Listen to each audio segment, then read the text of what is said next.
മഹത്വപ്പെടുമാറാകട്ടെ. ഇന്ന് പകൽക്കാലവും ഈ 6-ാം മാസത്തിലും ദൈവത്തിന്റെ പാദപീഠത്തിൽ കൂടി വന്ന ജീവനുള്ള ദൈവത്തെ ഒന്നുകൂടെ പാടി സ്തുതിച്ച് മഹത്വപ്പെടുത്തുവാൻ, ദൈവത്തിലെ ശക്തിയാൽ സന്തോഷിക്കുവാനും നമ്മുടെ പ്രത്യാശകളുടെ പുതുക്കുവാൻ ദൈവം ഒരുക്കിയ സന്ദർഭത്തെ ഓർത്ത് ഞാൻ ദൈവത്തെ സ്തുതിക്കുകയാണ്. കഴിഞ്ഞ നാളുകളൊക്കെയും നമ്മുടെ കർത്താവ് നമുക്ക് നല്ലവനും വിശ്വസ്തനുമായിരുന്നു.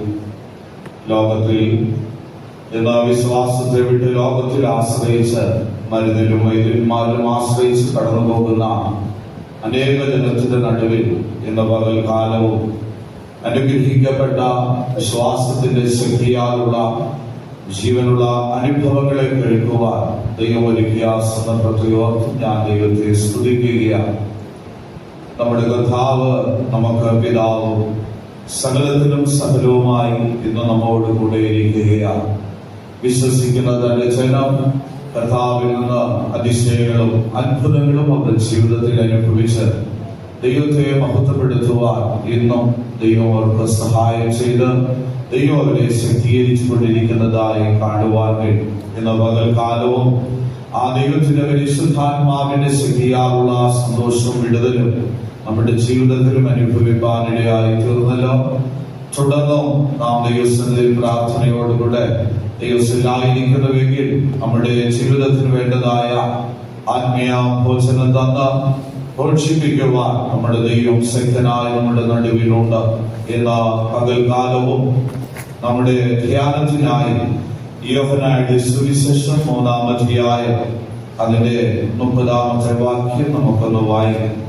യോഹന്നാന്റെ സുവിശേഷം 3-ാം അധ്യായം 30-ാമത്തെ വാക്യം.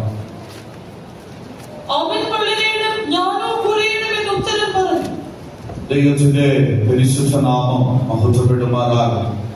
എല്ലാവർക്കും സുപരിചിതമായ ഒരു വേദഭാഗമാണ് നാം ഇന്ന് പകൽക്കാലം വായിച്ചു കേട്ടത്. അവൻ വളരണം, ഞാനോ കുറയണം എന്ന യോഹന്നാൻ അവിടെ വെളിപ്പെടുത്തുകയാണ്. ഈ വേദഭാഗങ്ങളെ നാം പഠിക്കുമ്പോൾ യോഹന്നാൻ തടവിലാക്കപ്പെടുന്നതിന് മുമ്പ് ക്രിസ്തുയേശുവിനെ കുറിച്ചുള്ള തന്റെ ഒടുവിലത്തെ സാക്ഷ്യമാണ് ഈ അധ്യായത്തിൽ രേഖപ്പെടുത്തിയിരിക്കുന്നതായി കാണുവാൻ കഴിയുന്നത്.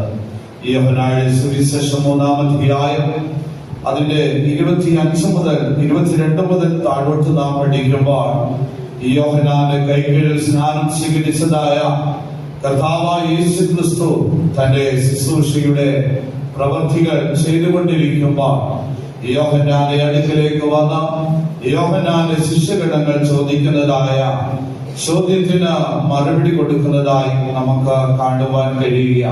കാരണം അതിന്റെ 25-ാം വാക്യത്തിലേക്ക് നാം കടന്നു വരുമ്പോൾ യോഹന്നാന്റെ ശിഷ്യന്മാരിൽ ചിലർക്ക് ഒരു യഹൂദനുമായി ശുദ്ധീകരണത്തെ കുറിച്ചുള്ള ഒരു പ്രതിവാദം ഉണ്ടായതായി നാം അവിടെ കാണുകയാണ്.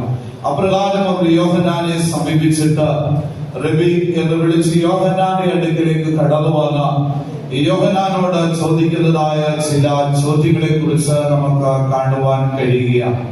എന്നാൽ അവിടെ നാം വായിക്കുമ്പോൾ അതിന് മറുപടിയായി യോഹന്നാൻ തന്റെ ജീവിതത്തെ ഉയർത്താതെ അത് എനിക്ക് പിൻപായി വന്നവൻ എന്ന് വെളിപ്പെടുത്തി കർത്താവായ യേശു ക്രിസ്തുവിനെ കുറിച്ച് സാക്ഷ്യങ്ങൾ വെളിപ്പെടുത്തുന്നതായി കാണുവാൻ കഴിയും.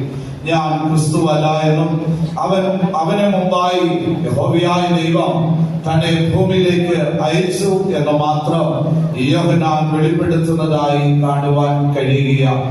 അപ്രകാരം യേശു ക്രിസ്തുവിനെ കുറിച്ചുള്ള തന്റെ ആ അവസാന സാക്ഷ്യത്തെ കുറിച്ച് താൻ വെളിപ്പെടുത്തിയിട്ട് തന്റെ സന്തോഷത്തെ കുറിച്ചും അറിയിക്കുന്നതായി മുൻപുള്ള വാക്യങ്ങളെ കുറിച്ച് വായിക്കുമ്പോൾ നമുക്ക് കാണുവാൻ കഴിയുകയാണ്. അപ്രകാരം യോഹന്നാൻ തടവിലാക്കപ്പെടും മുമ്പ് യേശു ക്രിസ്തുവിനെ കുറിച്ചുള്ള ഈ വിലയേറിയ അനുഭവങ്ങൾ ശിഷ്യഗണങ്ങളുമായി പങ്കുവെച്ചിട്ട് അവന് മുൻപാകെ യേശു ക്രിസ്തുവിനെ പറ്റി പറയുന്നത് അവൻ വളരണം, ഞാനോ കുറയണം എന്നതാണ്. ഇന്ന് ലോകത്തിൽ നാം പഠിക്കുമ്പോൾ ഒരു ക്രിസ്തുവിനെ അനുഗമിക്കുന്നതായ അല്ലെങ്കിൽ കർത്താവിനെ സ്നേഹിച്ചുകൊണ്ട് കർത്താവിനെ അനുഗമിക്കുന്നതായ ഏതൊരു ദൈവ പൈതലിന്റെയും ഹൃദയംഗമായ ആശ സ്നേഹത്തെ വെളിപ്പെടുത്തുന്നതായ ഒരു അനുഭവം അല്ലെങ്കിൽ ഒരു സ്വഭാവ വിശേഷതയാണ് ക്രിസ്തു അവനിൽ വളരുക എന്നത്. ഇവിടെ യോഹന്നാനെ കുറിച്ച് നാം പഠിക്കുമ്പോൾ യോഹന്നാൻ സ്നാപകന് അതേ പ്രശംസിക്കുവാൻ അനേക വിഷയങ്ങൾ അവിടെ ഉണ്ടായിരുന്നു.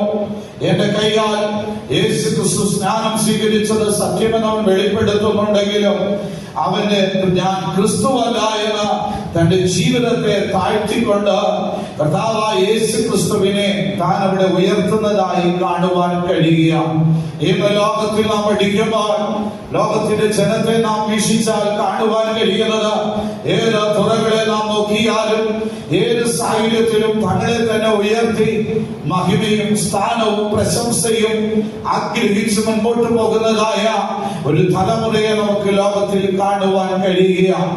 ആത്മീയ ലോകത്തിൽ നാം പരിശോധിക്കുമ്പോഴും ക്രൈസ്തവർ അഭിമാനിക്കുന്നവർ പോലും പലയിടങ്ങളിലും സ്ഥാനമാനങ്ങൾക്ക് വേണ്ടിയും അതേ പ്രവൃത്തി ലോകത്തിൽ ഉയർത്തപ്പെടുവാൻ വേണ്ടിയും പല വിധത്തിൽ പോരടിക്കുന്നതായി കലഹങ്ങളാൽ അവർ തങ്ങളെ തന്നെ പ്രശംസിച്ച് കടന്നു പോകുന്ന സാഹചര്യത്തിന്റെ നടുവിൽ കർത്താവിനെ ഹൃദയമായി സ്നേഹിച്ചുകൊണ്ട് കർത്താവിനെ പിൻഗമിക്കുന്നതായ ഒരു ദൈവ പൈതന്റെ ജീവിതത്തിൽ കാണപ്പെടേണ്ടതായ സ്വഭാവ ഗുണങ്ങളിൽ ഏറ്റവും പ്രധാനമായ അനുഭവം എന്നത് ഞാൻ വളരുക എന്നല്ല, അവൻ എന്നിൽ വളരണം, ഞാനോ കുറയണം എന്നതാണ്.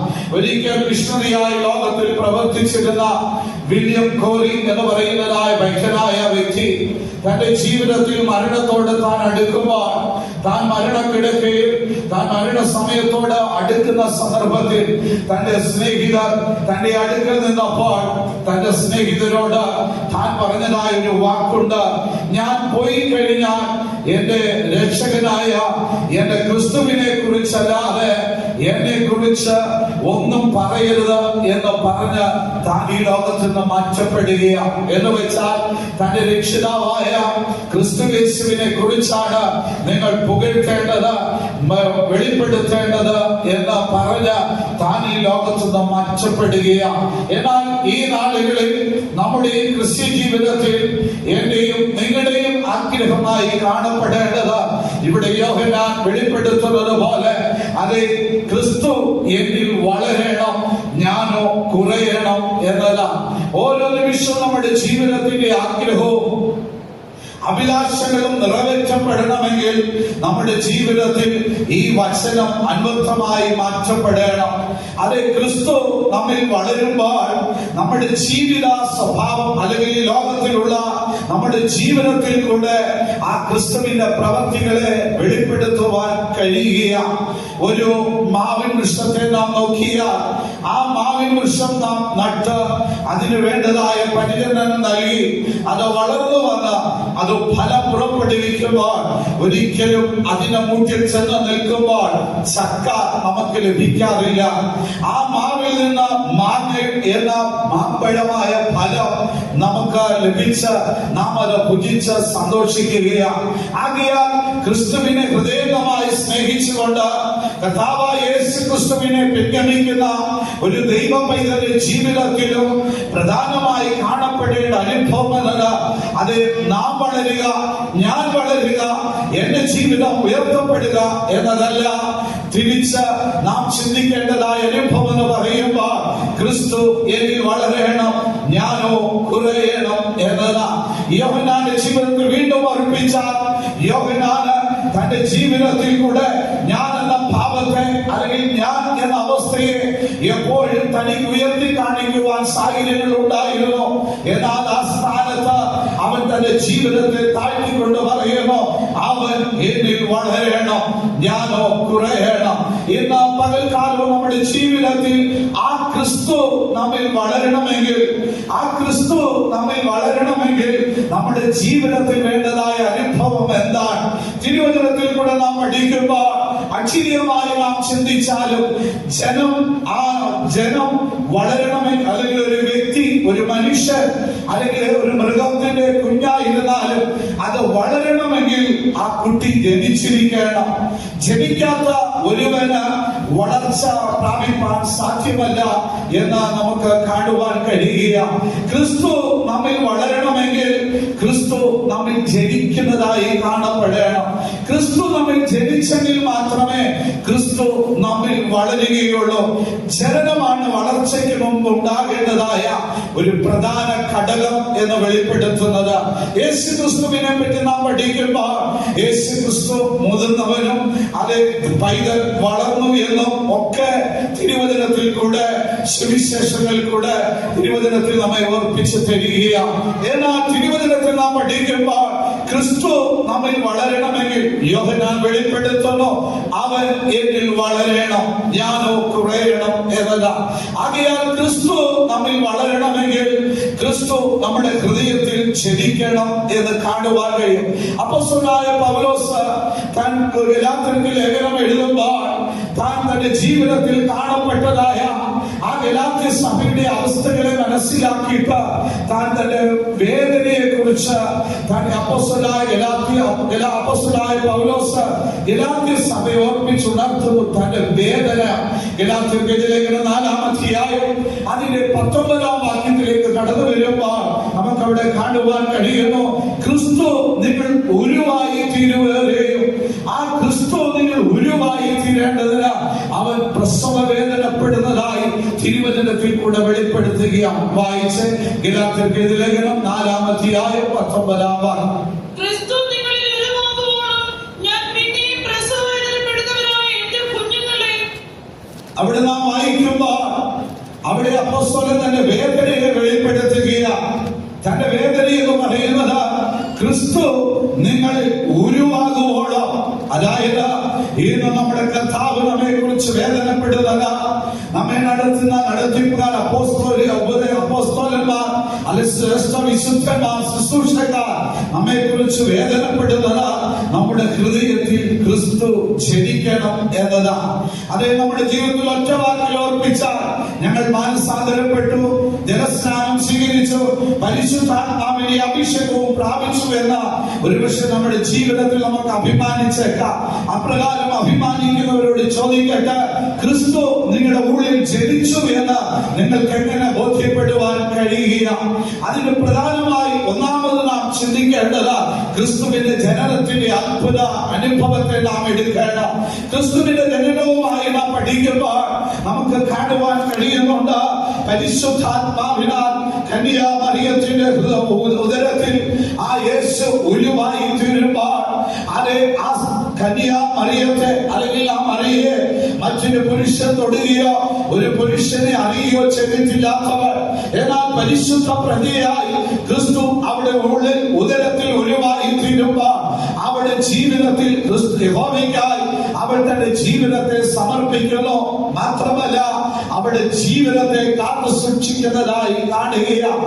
മാത്രവുമല്ല അവളുടെ ജീവിതത്തെ നാം പഠിക്കുമ്പോൾ കാണുവാൻ കഴിയുന്നത് ആ ക്രിസ്തുവിന് ജന്മം നൽകുന്നതായ സന്ദർഭത്തിൽ ലോകരെല്ലാം അവളെ തള്ളിയപ്പോഴും അതേ ഒരിടവും അവൾക്ക് കാണുവാൻ കഴിയാതെ അവൾ അലയുന്ന സന്ദർഭത്തിൽ അതേ ദൈവത്തിന്റെ വചനത്തിൽ നാം പഠിക്കുമ്പോൾ കാണുന്നത് പോലെ ചരിത്ര ഏടുകളെ പരിശോധിക്കുമ്പോൾ നാം കാണുന്നുണ്ട്, യേശുവിന് അതേ ജന്മം കൊടുക്കുന്നത് അവൾ വഴിയരികിലായിരുന്നു എന്നതാ. എന്നാൽ ആ യേശുവിന് ജന്മം കൊടുത്ത ശേഷമായി ആ ഉണ്ണിയേശുവിനെ അല്ലെങ്കിൽ ആ കുഞ്ഞിനെ ഒന്ന് വിശ്രാമം നൽകുവാൻ, ഒന്ന് പരിഹരിക്കുവാൻ, ഒന്ന് സൂക്ഷിക്കുവാൻ അവൾ പല മാർഗങ്ങളെ തേടുന്ന വഴികളെല്ലാം അടയപ്പെട്ടിട്ട് അവസാനമായി അവർ കണ്ടെത്തുന്നത് ഒരു പുൽത്തൊട്ടിയായിരുന്നു എന്ന് നാം കാണുകയാണ്. വഴി അമ്പലത്തിൽ അവർ ചെന്ന് മുട്ടുമ്പോൾ അവിടെ വാതിൽ അടയുക.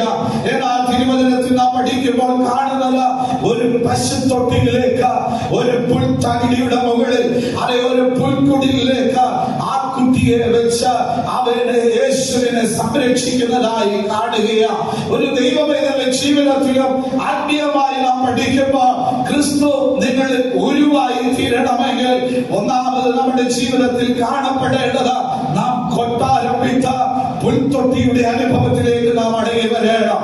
ആ കൊട്ടാരത്തെ വിട്ട് നാം പുൽത്തൊട്ടിയുടെ അനുഭവത്തിലേക്ക് മടങ്ങി വരുമ്പോൾ ക്രിസ്തു നിന്നിൽ ഉരുവായി ജീവിതത്തിൽ ഒരു ക്രൈസ്തവ കുടുംബത്തിൽ ജനിച്ചാൽ നമ്മുടെ ഉള്ളിൽ ആ ക്രിസ്തു ഉരുവായി എന്ന് പറയുവാൻ കഴിയുമോ?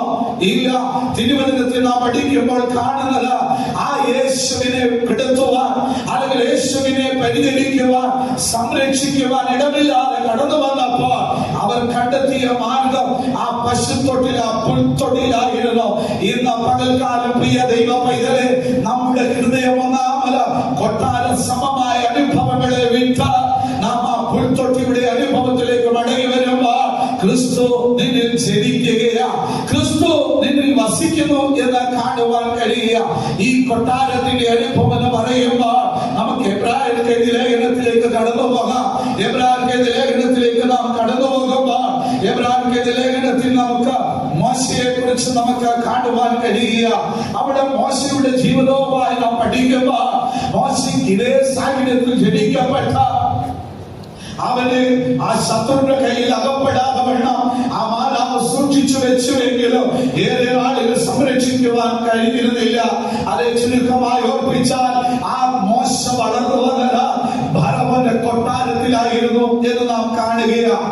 ആ കൊട്ടാര സമമായ അനുഭവത്തിൽ ആ മോശ വളർന്നു വന്നുവെങ്കിലും എബ്രായർക്കെതിരെ ലേഖനം 11-ാം അധ്യായത്തിലേക്ക് നാം കടന്നു പോകുമ്പോൾ അവിടെ ഇപ്രകാരമാണ് അപ്പോസ്തലനായ പൗലോസ് വെളിപ്പെടുത്തുന്നത്.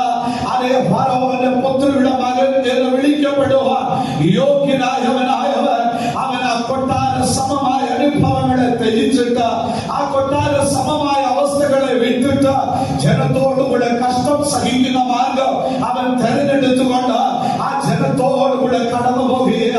ആദ്യം ഇന്ന് പകൽക്കാലം ഓർത്തുകളയണം. മോശയുടെ ജീവിതമായി പഠിക്കുമ്പോൾ അവൻ രാജകൊട്ടാരത്തിൽ ജനിച്ചു വളർന്നു. രാജീയ സന്തോഷത്താൽ വളർന്നു വന്നവന് പ്രശംസിക്കുവാൻ അനേക കാര്യങ്ങൾ ഉണ്ടായിരുന്നു. അവന്റെ ശ്രേഷ്ഠത, ആ കൊട്ടാരത്തിലെ അനുഭവങ്ങൾ, ആ പുത്രിയുടെ ഓമന മകനായി അല്ലെങ്കിൽ വളർത്തു മകനായി ഓമന പുത്രനെ പോലെ ആ പുത്രിയോട് ചേർന്ന് വളർന്നു വന്ന എല്ലാ വിധത്തിലും സന്തോഷം അനുഭവിച്ച എല്ലാ സുഖ സൗകര്യങ്ങളും അനുഭവിക്കുവാൻ വിധിക്കപ്പെട്ടവനായിരുന്നു. എങ്കിൽ തന്നെയും അവൻ അവയെ ഉപേക്ഷിച്ചിട്ട് ലോകത്തിലേക്ക് കടന്നു. ദൈവത്തിന്റെ ഹിതപ്രകാരം ദൈവജനത്തോട് കഷ്ടം സഹിക്കുന്ന ആ മാർഗത്തെ അവൻ തെരഞ്ഞെടുക്കുകയാണ്. ഈ കൊട്ടാരം എന്ന് വെളിപ്പെടുത്തുന്നത് അത് നമ്മുടെ ജീവിതത്തിലെ അക്ഷരീയമായ പ്രൗഢിയും പ്രതാപത്തെയും വെളിപ്പെടുത്തുകയാണ്. നമ്മുടെ ക്രിസ്തീയ ജീവിതത്തിൽ നാം പ്രൗഢിയോടും ഈ ലോകത്തിലുള്ള ആഡംബരത്തോടും കൂടെ ജീവിച്ചാൽ ക്രിസ്തു നിന്നിൽ ഉരുവായി തീരില്ല, ക്രിസ്തു നിന്നിൽ വസിക്കില്ല, ക്രിസ്തു നിന്നിൽ ജനിക്കില്ല. ആകയാൽ നമ്മുടെ ജീവിതത്തിൽ ഈ പ്രൗഢി അല്ലെങ്കിൽ കൊട്ടാര സമമായ ജീവിതം വിട്ട് നാം താഴ്ന്നു വരണം. അതായത് പശുത്തൊട്ടി എന്ന് പറയുമ്പോൾ നമുക്കത് താഴ്മയുടെ അനുഭവത്തെ വെളിപ്പെടുത്താം. ഒരു ദൈവവേദന ജീവിതത്തിൽ നമ്മുടെ ഹൃദയത്തിൽ നാം നമ്മെ തന്നെ താഴ്ത്തി യഹോവയുടെ വചനപ്രകാരം നമ്മെ സമർപ്പിക്കുമ്പോൾ ആ ഹൃദയത്തിൽ ദൈവത്തിന്റെ സാന്നിധ്യം കടന്നു വരികയാണ്. ഇന്ന് പകൽക്കാലം എത്ര ഉള്ളത്തിൽ നമ്മുടെ കർത്താവായ യേശു ക്രിസ്തു വസിക്കുകയാണ്. അത് നാം എന്തൊക്കെ ജനിച്ചു വളർന്നതൊക്കെ സത്യമെങ്കിലും ചില വിവാദ ശുശ്രൂഷകളിലൊക്കെ കടന്നുപോയാൽ ചിലയിടങ്ങളിൽ നമുക്ക് കാണുവാൻ കഴിയും ഇവർ വിശ്വാസികളാണോ, ഇവർ വിശ്വാസികളുടെ മക്കളാണോ അതിശയിച്ചു പോകുകയാണ്. അവരുടെ പ്രവൃത്തിയും അവരുടെ പ്രവൃത്തിയും എല്ലാം വെളിപ്പെടുത്തുന്നത് ഇങ്ങനെയുള്ള സന്ദർഭത്തില് കേവലം ഓർപ്പിച്ചുകൊള്ളാത്ത വിവാദ നാളുകൾ മാത്രമല്ല, ഇന്ന് മരണ വീടുകളിൽ പോലും എത്രയും പ്രവൃത്തി വളർത്തിയെടുക്കുവാൻ ഉയർത്തി കാണിപ്പാൻ കഴിയുമോ ആ സാഹചര്യത്തിലേക്ക് ജനം നീങ്ങിക്കൊണ്ടിരിക്കുന്നു. പ്രിയ സഹോദരങ്ങളെ, നമ്മുടെ ജീവിതത്തിൽ ഇന്ന് പകൽക്കാലം ഓർത്തുകൊള്ളണം, അവിടെ ക്രിസ്തുവിന് വസിപ്പാൻ ഇടമില്ല. കർത്താവിനെ കിടത്തുവാൻ അവരുടെ മാതാപിതാക്കൾ തെരഞ്ഞെടുത്തത് അതേ പുൽത്തൊട്ടിലായിരുന്നു എന്ന് നാം പഠിക്കുന്നത് പോലെ നമ്മുടെ ഹൃദയം താഴ്ത്തി നമ്മുടെ ജീവിതത്തിലേക്ക് ക്രിസ്തുവിലേക്ക് നാം കൊണ്ടുവരണം. അതായത് നമ്മുടെ ജീവിതത്തിൽ ഒരു ശുദ്ധീകരണം ആവശ്യമാണ്. അതായത് പ്രവാചകനായ യെശയ്യാവ് 1-ാം അധ്യായം അതിന്റെ 3-ാം വാക്യത്തിലേക്ക് കടന്നു വരുമ്പോൾ അവിടെ ഇങ്ങനെ വെളിപ്പെടുത്തിയിട്ടുള്ളത് അതേ കാള തന്റെ ഉടയവനെയും കഴുത തന്റെ യജമാനന്റെ പുൽത്തൊട്ടിയെയും അറിയുന്നു എന്നതാ. അവന്റെ ജീവിതത്തിൽ ആ കഴുത തന്റെ യജമാനന്റെ പുൽത്തൊട്ടിയെ തിരിച്ചറിയുക. അത് നിമിത്തമായി അവൻ ദൈവത്തോട് അടുക്കുമ്പോൾ, യജമാനന്റെ അടുക്കലേക്ക് അടുക്കുമ്പോൾ മനുഷ്യനെ കുറിച്ച് പ്രവാചകൻ എന്താ